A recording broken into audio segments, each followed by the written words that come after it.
சந்தோஷமான நிலையை அடைய முடியும்னு நான் நம்பலை.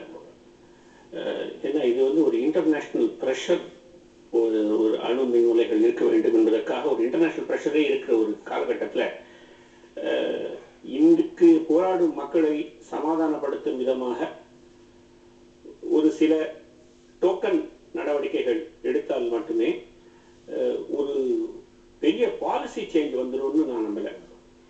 அடுத்த செய்தியை பார்க்கலாம். தமிழக உள்ளாட்சி தேர்தல் அக்டோபர் 17, 19 வாக்குப்பதிவு. முதன்முறையாக உள்ளாட்சி தேர்தலில் இந்தியாவிலேயே முதன்முறையாக தமிழகத்துல மின்னணு வாக்குப்பதிவு இயந்திரங்கள் செயல்படுத்தப்படும் அப்படின்னு சொல்றாங்க. இதற்கு முன்னால மின்னணு வாக்குப்பதிவு இயந்திரங்களுக்கு எதிராக முதலமைச்சர் ஜெயலலிதா பல தடவை கருத்துக்களை தெரிவிச்சிருக்கிறாங்க.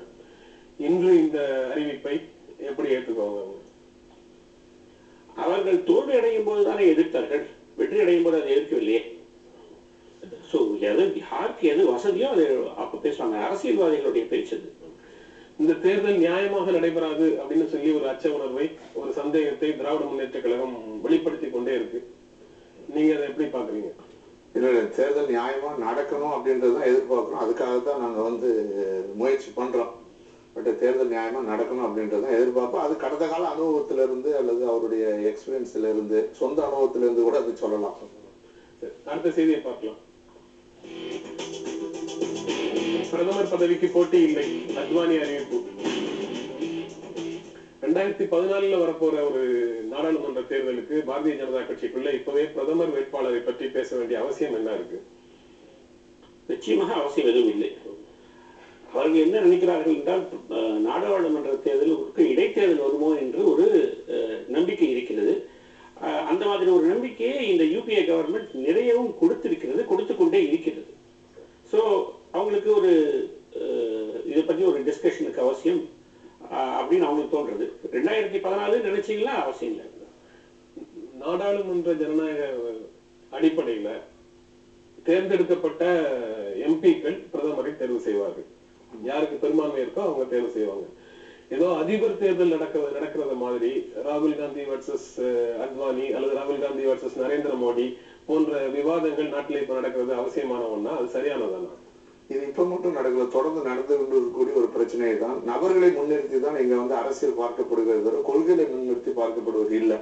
அதனுடைய தொடர்ச்சி தான் இப்ப ராகுல் காந்தி, அத்வானி அல்லது இந்த மாதிரி பேசப்படக்கூடிய விஷயங்கள்.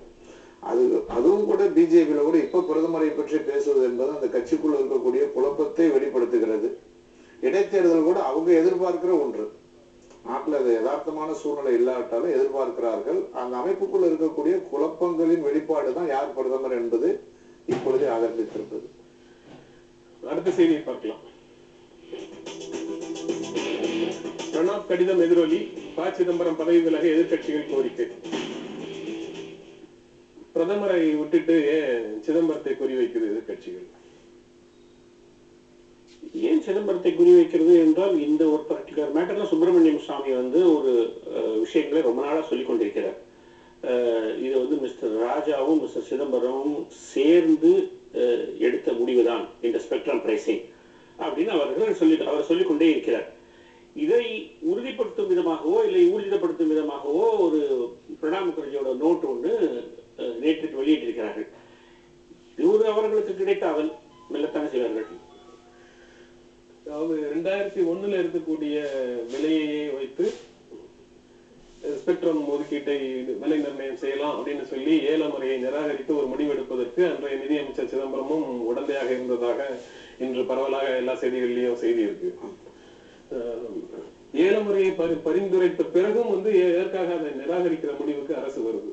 அதுக்கு அந்த மாதிரி முடிவு இல்லை. அமைச்சரவையின் கூட்டு பொறுப்பு